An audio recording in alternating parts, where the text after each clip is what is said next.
My name is John Kitching. I'm a professor in the Small Business Research Centre at Kingston University. What role do independent professionals play in today's labour market? They play a very important role, different roles too.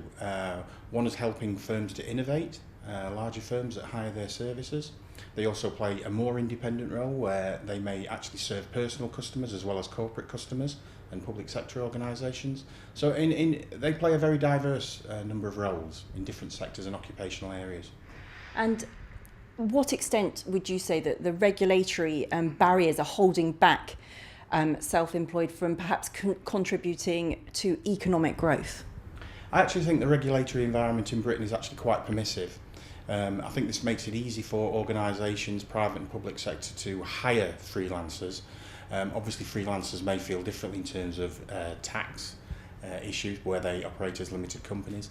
But in the main, I think it's generally a permissive environment. On the demand side of the market, organisations are able to hire the people they want in general. It's not regulation that holds organisations back from hiring them. Do you think there are still perhaps constraints or further barriers that do need to be lifted, or do you think the UK still, as you've mentioned, is perhaps a lot freer than other countries, perhaps compared to the rest of the EU? I think Britain is fairly liberal in relation to the EU. I don't think the EU is that bad, to be honest, either. I think the things that hold people back are probably a lack of awareness of freelance opportunities. They may be working as employees in organisations and not be sure how to go about it, so there may be an advice or a business support concern there. I think finance and other resources, skills, knowledge, and obviously that feeds back into education and what resources people bring to being a freelancer, that obviously influence that choice and how capable they are of exercising that choice. What would you say have been the biggest changes, particularly when it comes to independent professionals, over the last few years? Well, over the last few years, we've obviously seen a great rise in self-employment. So we're now more than 5 million people self-employed in Britain. We've got more than 5 million independent businesses, of which 4.1 million of those are businesses without employees. So freelancers, depending on how we define them, could be all of those 4.1 million, or for me, I would take an occupational restriction on that, and I would limit it to just below 2 million by looking just at skilled non-manual workers. But essentially it's been a period of growth, a period of expansion, particularly in the last year and a half. What do you see happening in the future? Is it about the flexibility of the labour market now? It's always hazardous making predictions, especially about the future, as somebody famous once said. So really, I wouldn't want to speculate too much beyond maybe the immediate near future. I mean, all the forces are in place, I think, to see an expansion, a continued expansion of freelancing. Obviously, organisations choosing flexible work strategies, so they're looking to engage people on freelance and temporary and agency arrangements rather than take people on as permanent employees.